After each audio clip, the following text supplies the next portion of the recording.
Elegance life style కు సరైన ఎంపిక మోకిలాలో sky side sky villas by Shri Tanvi developers. అద్భుతమైన వ్యూతో ప్రత్యేకంగా రూపొందించిన duplex homes sky side Mokila.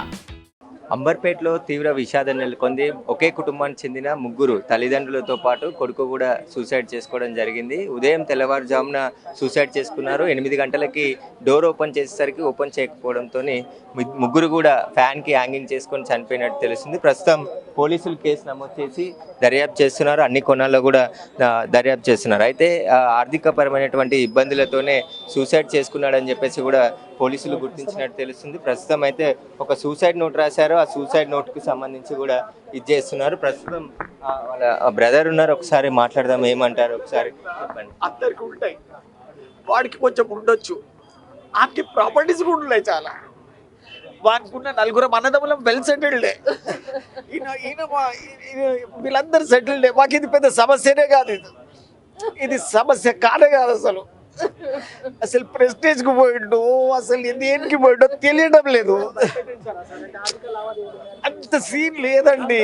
అసలు మా ఫ్యామిలీ దిక్కు ఎవరు మరలి చూడరు, అసలు ఎవరు చూడరు మరలి. అసలు ఎవరు ఈ ఫ్యామిలీ అంటేనే పెద్ద బ్రాండ్ ఇది. నిజంగా మాకు అర్థమైతలేదు. అసలు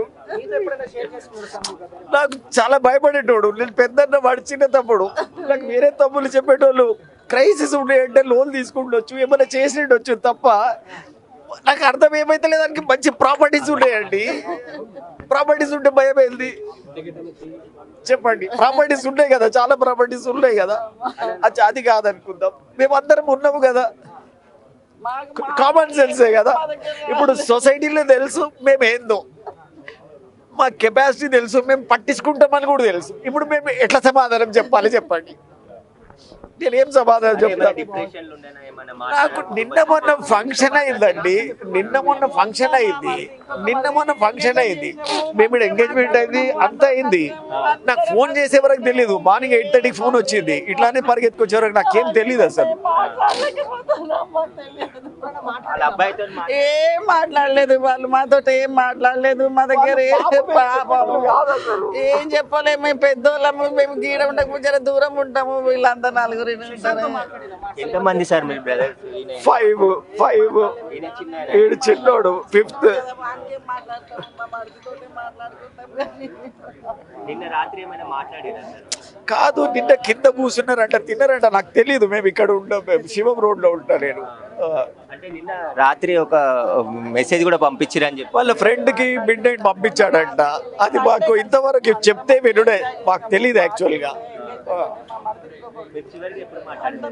మొన్న 2 times ఫంక్షన్ లో కలిసాడు, నా ఫంక్షన్ లో కలిసాడు, నిన్నలే మొన్న కలిసాడు ఫంక్షన్ లో.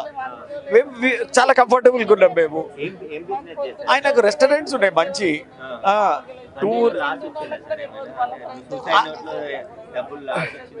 ఉండొచ్చేమో దానికి. ఇది సంస్కారం కాదు, ఇది పద్ధతి కాదు కదా. ఉంటే ఎవరితో షేర్ చేయాలి కదా. ఇప్పుడు మేము అందరం అదే లైన్లో ఉన్నాం కదా, మాకు షేర్ చేయాలి కదా. ఇట్లుందంటే చెప్పాలి కదా, చెప్తే కదా చేయనప్పుడు కదా. ఒక బిడ్డ, ఒక కొడుకు, చిన్నోడిది మ్యారేజ్ కాలే. ఈ బిల్డింగ్ వాళ్ళదే, ఇంత పెద్ద బిల్డింగ్ వాళ్ళదే. ప్రాపర్టీస్ ఉన్నాయి, గంధమల్లలో మంచి ల్యాండ్ ఉంది, వేరే ప్రాపర్టీస్ ఉన్నాయి, లేవల్ కాదు.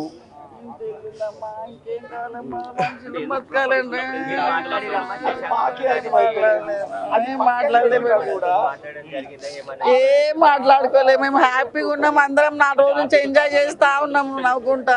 మాకు ఇంత పెద్ద పని చేశాడు. 4 రోజులైతే పెళ్లి ఉంది ఇంట్లో. వాళ్ళకి ఎంత బాధ వచ్చిందని మాకు ఏం తెలియదు. ఎలాంటి ఆర్థిక ఇబ్బందులు లేవు.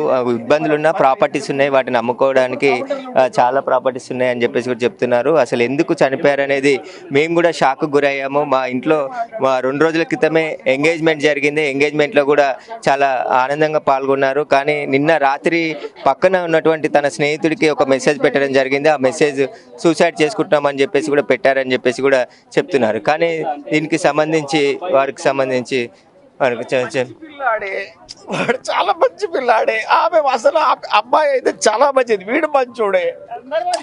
అసలు ఇది ఈ డెవిల్ థాట్స్ ఏందో నాకైతే అర్థమైతలేదు అసలు నిజంగా. అస్సలు అర్థమైతే లేదు. వాడికి తెలియని బిజినెస్ లేదు, వాడు చేయని హోటల్ లేదు, వాడు చాలా హీరో.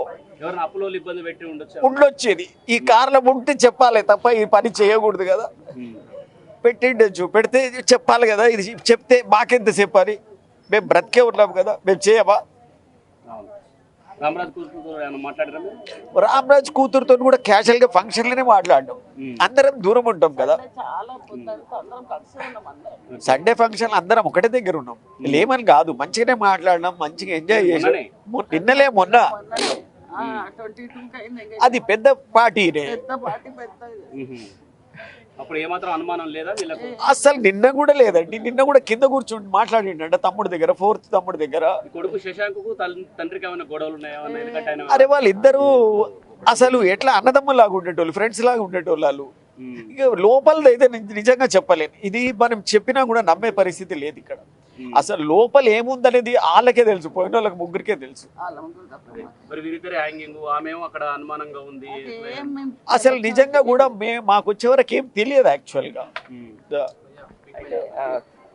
సూసైడ్ చేసుకున్న కారణాలు మేము కూడా తెలియలేదు. కానీ ఆదివారం రోజు ఇంట్లో ఫంక్షన్ అయింది. అందరూ 5 అన్నదమ్ములకు సంబంధించిన పిల్లలు, ఫ్యామిలీ, బంధువులు అందరూ కూడా కలిసి ఆ ఫంక్షన్ చేసుకోవడం జరిగిందని చెప్తున్నారు. ఆ తర్వాత రాత్రి కూడా కింద కూర్చొని అక్కడ ఉన్నటువంటి బస్తీ వాసులు కావచ్చు, కాలనీల వాళ్ళతో కూడా మాట్లాడడం జరిగింది. తెల్లారి లేచి చూసేసరికి ఆత్మహత్య చేసుకున్నారంటే దానికి కారణాలు ఏంటనేది మాకు కూడా అర్థం అవ్వట్లేదు అని చెప్తున్నారు. ప్రస్తుతం అయితే ఈ ఘటన పైన పోలీసులు దర్యాప్తు చేస్తున్నారు. ఇంట్లో క్లూస్ టీమ్ అధికారులంతా కూడా క్లూస్ సేకరిస్తున్నారు. అసలు ఫ్యాన్కి హ్యాంగింగ్ చేసుకున్నారు కాబట్టి ప్రస్తుతం లోపల క్లూస్ టీమ్ అధికారులు క్లూస్ సేకరిస్తున్నటువంటి పరిస్థితి కనబడుతుంది. లోపల అధికారులు అందరూ కూడా ప్రస్తుతం అయితే ఈ క్లూస్ అన్నిటిని కూడా సేకరించి బాడీలను అయితే ఉస్మానియా హాస్పిటల్కి మార్చరికి తరలించడం జరిగింది.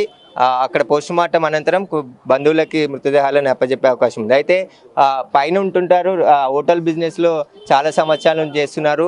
అప్పులు అయినప్పటికీ కూడా ప్రాపర్టీస్ చాలా ఉన్నాయి, అమ్ముకున్న అప్పులు తీరుతాయి. కానీ ఎందుకు సూసైడ్ చేసుకున్నారు, బలవన్మరణం ఎందుకు ఇలా చేసుకున్నారని చెప్పేసి కూడా కుటుంబ సభ్యులంతా షాక్లో గురైనట్టు తెలుస్తుంది. ప్రస్తుతం అయితే పోలీసులు అన్ని కోణాల్లో కూడా దర్యాప్తు చేస్తున్నారు. ముగ్గురు కూడా ఈ ఇంట్లోనే కొడుకు బెడ్రూమ్లో కొడుకు చనిపోవడం జరిగింది. తల్లిదండ్రులు ఉండే బెడ్రూమ్లో వాళ్ళు ఫ్యాన్కి ఉరేసుకొని చనిపోవడం జరిగింది. అయితే కొడుకు మొదట చేతిని కత్తితో కట్ చేసుకునే ప్రయత్నం చేసి చనిపోకపోవడంతో తిరిగి ఫ్యాన్కు హ్యాంగింగ్ చేసుకొని చనిపోయినట్టు పోలీసులు గుర్తించడం జరిగింది. ప్రస్తుతం అయితే ఒక సూసైడ్ నోట్ కూడా గుర్తించారు. ఆ సూసైడ్ నోట్ పోలీసులు స్వాధీనం చేసుకున్నారు. ఆర్థికపరమైనటువంటి ఇబ్బందులు ఉన్నాయి కాబట్టే చనిపోతున్నాం అని చెప్పేసి కూడా పోలీసులు సూసైడ్ నోట్లో గుర్తించడం జరిగింది. ప్రస్తుతం అయితే ఈ ఘటన పైన పోలీసులు కేసు నమోదు చేసి దర్యాప్తు చేస్తున్నారు. Over to studio.